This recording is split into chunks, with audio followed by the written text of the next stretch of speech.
Treatment हो रहा है, क्या है, सब पता है उनको। फिर ये जो नए लोग आए, ये कुछ इल्ज़ाम लगाने लगे कि आप लोग शव नहीं दे रहे हैं। ऑफिस गए और वहाँ वो इल्ज़ाम लगाते हैं कि ये हॉस्पिटल की साजिश है। वीडियो क्लिप में भी दिख रहे हैं। कोई भी व्यक्ति आपसे 15 लाख रुपए की डिमांड करता है, आपको उसका नाम नहीं पता, ना कुछ पता कि कहाँ है, क्या है, उसकी भी फुटेज होगी। आप ऐसे लोगों से हम दूरी बना के रखते हैं। प्रूफ कैसे करेंगे कि आपसे 15 लाख नहीं, हमने इस पे ध्यान ही नहीं दिया क्योंकि हम जानते हैं कि वो परिजन नहीं थे। ऐसे बीच के मीडिएटर छुटभैया नेता बहुत आते हैं जो इस तरह से ब्लैकमेल करना चाहते हैं। सब की फुटेज होगी आपके पास सीसीटीवी में? पूरी सीसीटीवी फुटेज है। ब्लैकमेल हो जाए ऐसा नहीं होता। किसकी बातों को अपन को पुलिस में बताना है, किसकी बातों को निगलेक्ट करना है, किसकी बातों को बिल्कुल सुन के निकाल देना है कान से, ये आप अच्छी तरह समझ जाते हैं, सीख जाते हैं। कुल मिलाकर आपका ये कहना है कि जो दो लोग हैं वो पूरे मामले में, दोनों ही मामलों में डीलिंग कर रहे हैं? हाँ, वही लोग पुराने केस में थे, वही लोग इस केस में परिजनों को भड़का रहे हैं। फोटो से आप पहचान सकते हैं लोगों को? हाँ, पहचान सकते हैं। आपको मालूम है परसों एक हमारे यहाँ नर्स थी जो ऑब्जर्वेशन के लिए पिछले 6 दिनों से आ रही थी। उसका नाम मुस्कान साकिब था। ऑब्जर्वेशन में नर्स आती हैं तो हम देखते हैं कि उनको कितना काम आता है, वो देखते हैं कि उनको ठीक लग रहा है कि नहीं, और फिर जब वो पास होती हैं एग्ज़ाम में तो उनको परमानेंट कर लिया जाता है। लड़की बहुत अच्छी थी, हम उसको नौकरी में परमानेंट करने वाले थे, लेकिन उसको 6 दिन ही हुए थे। 7वें दिन परसों 12 तारीख वो सुबह ड्यूटी पे नहीं आई थी। फिर लगभग 10:30 बजे एक लड़का जिसका नाम निखिल सेन बताया उसने, वो नर्स को गोद में उठा के लाया भागते हुए हॉस्पिटल। उसने बताया कि ये हमें छोटी पुल के पास सड़क पर मिली और वहाँ उल्टी कर रही थी और उसके मुंह से झाग आ रहा था और ऐसा उसकी बदबू से लग रहा है कि सल्फास खाया है क्या, ये उस लड़के ने बताया। हमने पूछा आप इस कौन है, कैसे जानते? बोला हम परिचित हैं, हमारे मोहल्ले की है, हमसे मिलते रहती है इसलिए हम जानते हैं। हम वहाँ से निकल रहे थे, देखा तो ऐसा था, तो हम तुरंत हॉस्पिटल लेके आए। उस समय रोगी की सिचुएशन बहुत ही सीरियस थी। पेशेंट अनकॉन्शियस थी, बेहोश थी, उसका पल्स बीपी कुछ नहीं आ रहा था। ऐसी सिचुएशन में वो लाई गई थी। इसका मतलब होता है कि जो जहर था वो पूरे शरीर में फैल चुका था और सारे ऑर्गन्स को वो डिस्टर्ब करने लगा।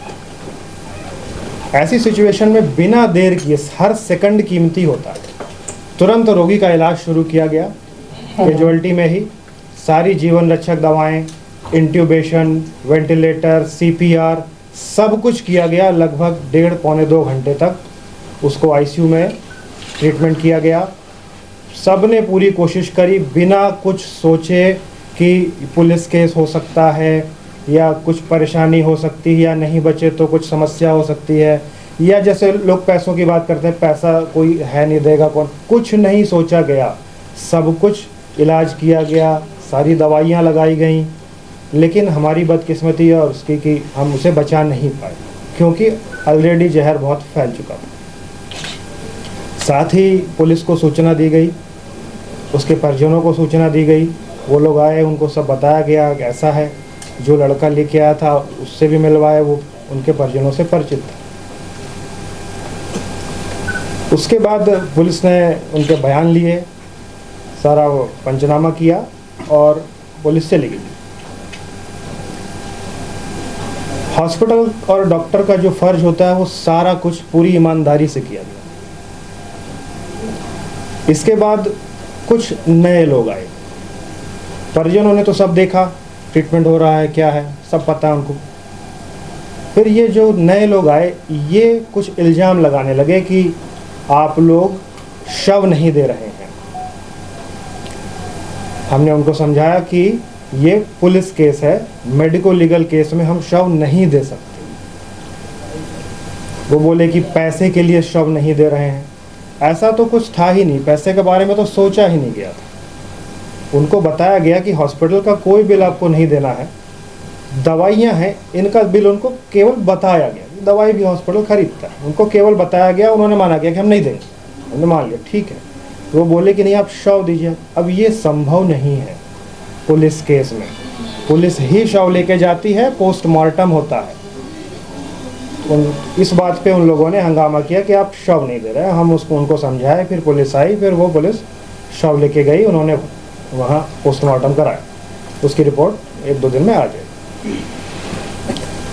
फिर अगले दिन कुछ मीडिया क्लिप से हमें पता चलता है कि कुछ और लोग इकट्ठा होके पुलिस ऑफिस गए और वहाँ वो इल्ज़ाम लगाते हैं कि ये हॉस्पिटल की साजिश है। समझ रहे हैं? वो क्या बोलते हैं कि ये हॉस्पिटल की साजिश है, हॉस्पिटल के खिलाफ एक्शन ले, हॉस्पिटल कुछ छिपा रहा है। जबकि जिस दिन डेथ हुई उसी दिन शाम को पुलिस और परिजनों को साथ में बैठा के सारी सीसीटीवी फुटेज दिखाई गई थी। सीसीटीवी फुटेज में सब कुछ क्लियर दिख रहा है, वो हम आप लोग को भी दिखाएंगे। सब कुछ क्लियर दिख रहा है कि कैसे वो लड़का उसको गोद में बेहोश उठा के लाया, लाते ही विदिन सेकंड्स उसका ट्रीटमेंट शुरू हुआ। जो ऐसी इमरजेंसी सिचुएशन में बेस्ट पॉसिबल ट्रीटमेंट होना चाहिए वो सेकंडों में शुरू किया गया। हमारे मेडिसिन के डॉक्टर दिनकर दुबे वहीं थे, पूरे स्टाफ ने पूरी मेहनत करी, सीपीआर किया, इंट्यूबेशन किया, सब जो हो सकता है। ये सब उन्हें बताने के साथ साथ सीसीटीवी में दिखाया गया, सब दिख रहा है उसमें।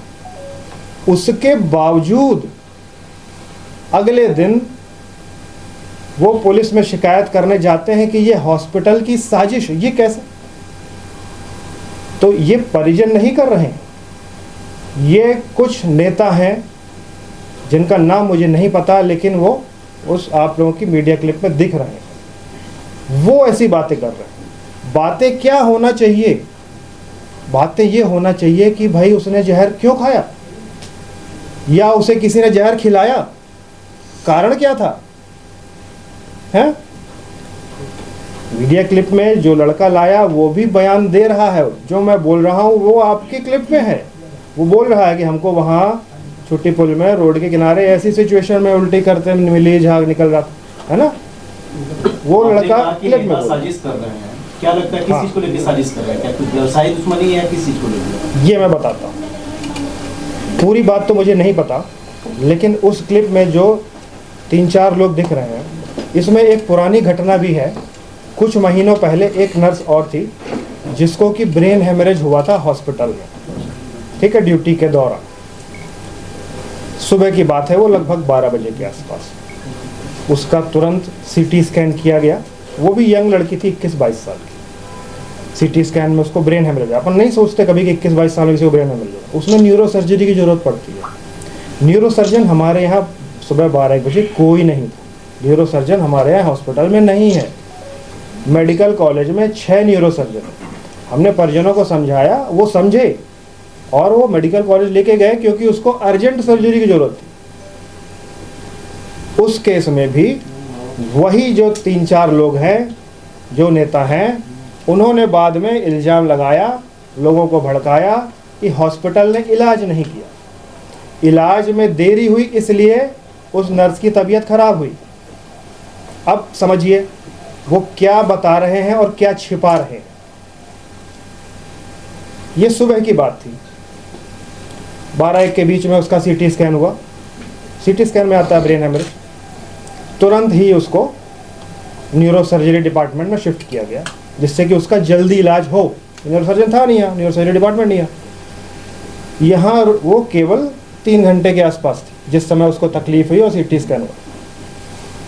क्यों भेजा गया? कि उसकी जल्दी से सर्जरी हो जाए, उसका इलाज हो जाए। उसकी सर्जरी कब हुई? वो आज दोपहर में गई और उसकी सर्जरी अगले दिन रात को 10-11 बजे हुई। उसमें परिजनों का ये आरोप था, कारण कि था आप लोग उनको पैसे के लिए वहाँ संजय गांधी में छोड़ गए हैं और वहाँ छोड़ के भाग गए। ये आरोप झूठा है, क्योंकि आप जानते हैं कि शहर में कितने न्यूरो सर्जन हैं और वो सारे मेडिकल कॉलेज या सुपर स्पेशलिटी में हैं। 12-1 बजे कैसे कोई प्राइवेट हॉस्पिटल में आ सकता है? आप जानते हैं संभव नहीं है, ये खुद गलत है। प्राइवेट ही काम कर रहे हैं, लेकिन मेडिकल कॉलेज के टाइम में नहीं आ सकते हो, और हम बुलाएंगे तो उसमें हम गलत होंगे।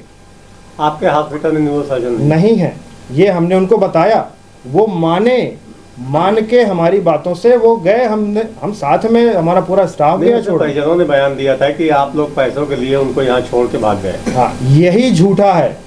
सच्चाई जो मैं बता रहा हूँ, आप हमसे समझिए कि सच्चाई क्या है। सच्चाई ये है कि न्यूरोसर्जन नहीं था। न्यूरोसर्जरी न्यूरोसर्जन करेगा, न्यूरोसर्जन तो सारे मेडिकल कॉलेज में है। और इसमें भागना क्या होता है? इसमें तो ये है कि भाई हॉस्पिटल ही ना ले गए, वहाँ न्यूरोसर्जन ही है। आपकी स्टाफ नर्स थी, क्या आपने उनकी आर्थिक मदद की थी क्या कुछ? हमने उनकी पूरी मदद की। उस समय आप समझिए कि वो, उसकी तबीयत क्यों खराब हुई। वो कह रहे हैं ना कि लेट हुआ इसलिए तबीयत खराब हुई। लेट कैसे हुआ? आप ये देखिए, आज दोपहर में 2 बजे लगभग वो पहुंच गई मेडिकल कॉलेज, और उसकी सर्जरी हुई अगले दिन रात को 10-11 बजे। समझ रहे हैं? चलिए इस मामले में वहां भी लेट क्यों हुआ? क्योंकि उसका हीमोग्लोबिन बहुत कम था। उसका हीमोग्लोबिन केवल 6-7 के बीच था। न्यूरोसर्जरी ऐसे केस में 6-7 हीमोग्लोबिन पे बहुत रिस्की होता है। अब उसका ब्लड ग्रुप निगेटिव था। निगेटिव ब्लड ग्रुप ऐसी बदकिस्मती कि उस समय शहर में उसका मिल ही नहीं रहा था। आपके यहाँ तो ब्लड बैंक भी है, उसमें भी नहीं था। हमारे 2 स्टाफ का मैच किया नेगेटिव, हमने उनको भेजा और उन्होंने दिया। स्टाफ ने पूरी मदद करी, हमने मदद करी। लेकिन ये बदकिस्मती थी कि उसका हीमोग्लोबिन पहले से ही बहुत कम था। मेजर सर्जरी होनी थी, 4-5 ब्लड चाहिए थे, वो अरेंज नहीं हो पा रहे थे कॉलेज में, इसलिए लेट हुआ। आपके कहने के अनुसार नेता पर साजिश कर रहे हैं। हाँ, तो क्या जिसको हेमरेज हुआ था वो उसके परिजन थे या फिर किस लिए कर रहे हैं साजिश? वो कारण क्या है? पैसे के लिए हमसे पैसे की डिमांड की गई थी। जिसको आप हेमरेज हुआ था उस मामले में कि इस मामले में? उस मामले में जिसको ब्रेन हेमरेज हुआ था। कितने की डिमांड? हमसे 15 लाख की डिमांड की गई थी। उन लोगों का नाम नहीं जानता मैं। तो किस पार्टी से बिलोंग करते हैं? पार्टी का नाम भी नहीं पता। जो कल चेहरे सामने आए थे, क्या उन लोगों को लेके 15 लाख की डिमांड? नाम क्या है? उन लोगों का नाम नहीं पता, लेकिन उन मीडिया क्लिप्स में वो चेहरे दिख रहे हैं। कल की मीडिया क्लिप? हाँ, जो पुराने केस में भी थे और वही लोग कल की मीडिया क्लिप में भी दिख रहे हैं। कोई भी व्यक्ति आपसे 15 लाख रुपए की डिमांड करता है, आपको उसका नाम नहीं पता, ना कुछ पता कि कहाँ है क्या है, उसकी भी फुटेज होगी। आप ऐसे लोगों से हम दूरी बना के रखते हैं। उसका प्रूफ कैसे करेंगे कि आपसे 15 लाख नहीं, हमने इस पे ध्यान ही नहीं दिया क्योंकि हम जानते हैं कि वो परिजन नहीं थे। ऐसे बीच के मीडिएटर, छुटभैया नेता बहुत आते हैं जो इस तरह से ब्लैकमेल करना चाहते हैं। सर, उनकी फुटेज होगी आपके पास सीसीटीवी में? पूरी सीसीटीवी फुटेज है। जो पैसा लेने आए थे आपके? नहीं, वो तो पुरानी बात बता रहा हूँ मैं आपको, जब वो केस हुआ था। नहीं तो उसकी फुटेज होगी आपके पास? हमारे चैम्बर में सीसीटीवी फुटेज नहीं है, लेकिन मैं ये बता रहा हूँ कि वही लोग दिख रहे थे वहाँ कल की मीडिया क्लिप में। पुराने मांग रहे हैं, ये पीड़ित के लिए मांगे जा रहे थे या वो खुद के लिए मांग रहे हैं?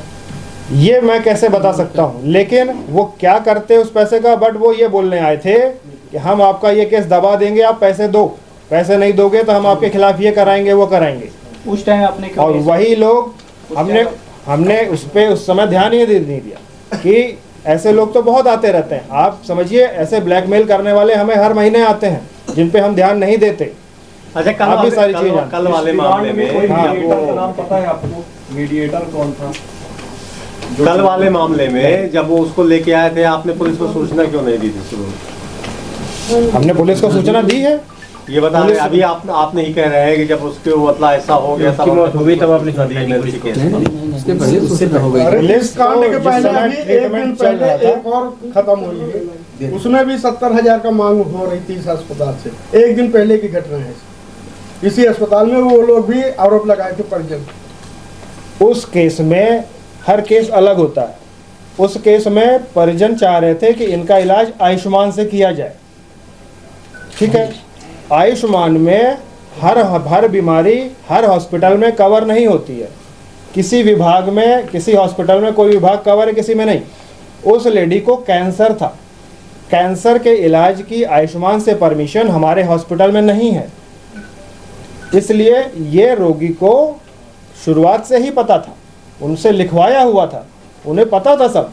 लेकिन जब सिचुएशन सीरियस हो जाती है, जब रोगी को मुश्किल बचाना मुश्किल होता है, तो फिर इस तरह की बातें नए लोग करने लगते हैं कि पैसा ना देना पड़े। लेकिन उनको सब पता था, पहले दिन से पता था कि कैंसर के इलाज की परमिशन इस हॉस्पिटल में नहीं है, फिर भी उन्होंने साइन किया, लिख के दिया, इलाज कराया। तो आपने एडमिट भी कर लिया उसको? वो चाह रहे थे यही इलाज कराना, इसलिए किया आप ही कह गया। रहे हैं कैंसर का इलाज नहीं है इस हॉस्पिटल में, फिर भी कैंसर का इलाज आयुष्मान से। आयुष्मान के अंतर्गत नहीं है। बाकी इलाज होता है कैंसर का, बट आयुष्मान में परमिशन नहीं है सरकार से। जैसा कि आपने कहा कि हर महीने कोई ना कोई ब्लैकमेल करता है, आपने कहीं ना शिकायत की ना कुछ, जब आपकी छवि धूमिल होती तब अचानक आप प्रेस वार्ता करके सारी चीजें बात सामने रखते हो, ऐसा क्यों? देखिए, आप अच्छी तरह जानते हैं कि हर जगह हर तरह के लोग होते हैं, और हमें भी काम करते इतने साल हो चुके हैं। किसकी बातों को कितना सीरियसली लेना, कितना क्या करना, ये धीरे धीरे समझ में आने लगता है। बट आपको अगर कोई ब्लैकमेल कर रहा है तो कहीं तो शिकायत करना। नहीं तो ब्लैकमेल करना या ब्लैकमेल होना हमारे हाथ में है। लोग अगर हमें कुछ बोलें और हम ब्लैकमेल हो जाएं, ऐसा नहीं होता है। किसकी बातों को अपन को पुलिस में बताना है, किसकी बातों को निगलेक्ट करना है, किसकी बातों को बिल्कुल सुन के निकाल देना है कान से, ये आप अच्छी तरह समझ जाते हैं, सीख जाते हैं। कुल मिलाकर आपका ये कहना है कि जो दो लोग हैं वो पूरे मामले में, दोनों ही मामलों में डीलिंग कर रहे हैं? हाँ, वही लोग पुराने केस में थे, वही लोग इस केस में परिजनों को भड़का रहे हैं। फोटो से आप बात पहचान है, सकते हैं लोगों को? हाँ पहचान सकते हैं। मोबाइल हाँ। में फोटो थोड़ा सा दिखा दीजिएगा। उनका नाम वगैरह नहीं, हम दिखाएंगे, आप बिल्कुल दिखाएंगे। जो भी जिनका और वो लोग जो बात होना चाहिए कि किसने जहर दिया, क्यों दिया, खाया, खुद खाया, क्या हुआ, इसकी इंक्वायरी हो, ये बात ही नहीं कर रहे। वो ये कह रहे हैं कि ये हॉस्पिटल की साजिश है। बड़ा करो, ये बताइए, वो ये कैसे? विजुअल में दिख रहे हैं या जिन्होंने बयान दिया है मीडिया में? रुक जाओ यार, एक मिनट बंद करो। दिखा रहे बड़ा करके ये वाले दिखा ये नहीं चलता। बड़ा करके दे इनको। हाँ बंद करो। बता दो उस क्लिप में है बाद में है ऐसा। ऐसे घुमा के दिखा दीजिए। नहीं, इसमें तो नहीं है कोई। बयान वाला दिखाइए जो बयान। अरे वही में बयान दिया था। अमित शाह के जो बड़ा कर मैं उनकी फोटो दूंगा आपको। गणेश जी की इंटरव्यू में है, ये दो आप वाले इंटरव्यू में नजर आ रहा जो आगे आगे पूरे मामले में है।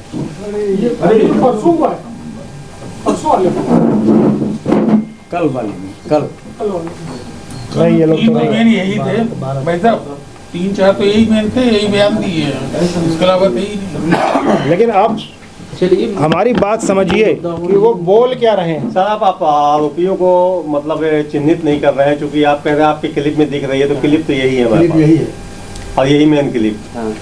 या तो आप उजागर कर दीजिए या फिर प्रेस वार्ता, कोई मतलब नहीं। नहीं, उन लोगों के नाम तो मुझे भी नहीं पता। नहीं, चेहरा तो मैं हाँ, उनका चेहरा कौन सी क्लिप में है, बहुत सारी मीडिया क्लिप है आपकी। कौन सी एक मीडिया पल क्लिप में, में मैं उसको सर्च करके आपके पास जरूर भेजूंगा। एक एक पल की क्लिप हम लोगों ने बनाई है कल से पूरे घटनाक्रम की, यहाँ से लेकर वहाँ तक की। इस बारे में आपने पुलिस को जानकारी दी है जो आप बात करें यहाँ पे मीडिया में कि ये आज मैं पुलिस में जानकारी दूंगा कि हमारे खिलाफ इस तरह की साजिश रची जा रही है और ये सारा झूठ फैलाया जा रहा है। हमारा जो फर्ज था रोगी को बचाने का, हमने पूरी तरह से निभाया। कहीं हमने 1% की कमी नहीं करी। उसके बावजूद अगर ये बोला जाता है कि ये साजिश है हॉस्पिटल की, तो आप इसका लॉन्ग टर्म इम्पैक्ट समझिए कि ये डॉक्टर और मरीज के भरोसे को तोड़ने वाली बात है। कल को मैं कहता हूँ कि उस पर अगर ऐसी घटनाएं होंगी तो हमारे अंदर क्या जा रहा है कि हमने तो पूरी कोशिश की और हमारे साथ ऐसा हो रहा है। अगर ऐसा होगा तो कल को कोई डॉक्टर, कोई हॉस्पिटल क्यों गंभीर मरीज का इलाज करेगा? भगवान ना करे कल उनकी जगह हम में से कोई हो, उस पेशेंट की जगह, या हमारा कोई परिजन हो और कोई डॉक्टर या हॉस्पिटल बोले भाई सीरियस है, हम नहीं कर पाएंगे, तो क्या क्या क्या, क्या मैसेज जाता है? आपको हमें ऐसा माहौल शहर में नहीं बनाना है। मेरा आप लोगों से यही निवेदन है कि आप सच्चाई पहुंचाएं जनता तक। नहीं, वो तो ठीक है। आप नीति नहीं करेंगे वो तो ठीक है सर, लेकिन कम से कम आप ये देखें कि आप आपने उनको पहचान रहे हैं। हमारा तो आप हमारा हमारी आप बोल हम आपको वो क्लिप दिखाएंगे, कौन से लोग हैं उनको चिन्हित करेंगे, बिल्कुल करेंगे। को छिपाना बिल्कुल गलत है, क्योंकि आज आप कल दूसरा नहीं, छिपा नहीं रहे हैं। की आदत बढ़ जाएगी। हम छिपा किसी नहीं रहे को सर। बचाने की कोशिश नहीं कर रहे हैं। हम बताना चाह रहे हैं कि ये जो इस तरह से झूठे आरोप लगाए जाते हैं, इससे डॉक्टर और हॉस्पिटल का भरोसा कम होता है कि हम सीरियस मरीज को इलाज करेंगे तो कल को हमें ही समस्या आएगी। जब आप ये पहचान मैसेज पा रहे नहीं हो, जाना पुलिस में चाहिए। शिकायत कैसे करोगे? आप तो कह रहे हो पुलिस में शिकायत करो। नहीं हाँ बिल्कुल करेंगे, पुलिस में शिकायत करना ही है। तभी तो हम लोग वो उसको चलाएंगे, कैसे चलाएंगे? वही ना कहा ठीक है, उसके लिए तो हम जाएंगे, बताएंगे, तो फिर आगे की बात हम आपको हॉस्पिटल समझिए हमारा कि हॉस्पिटल का रोल हमने बखूबी का अपना संतान के सुख से वंचित है। अब बहनें संपर्क करें विंध्य क्षेत्र के विख्यात पहिल टेस्ट ट्यूब बेबी सेंटर से।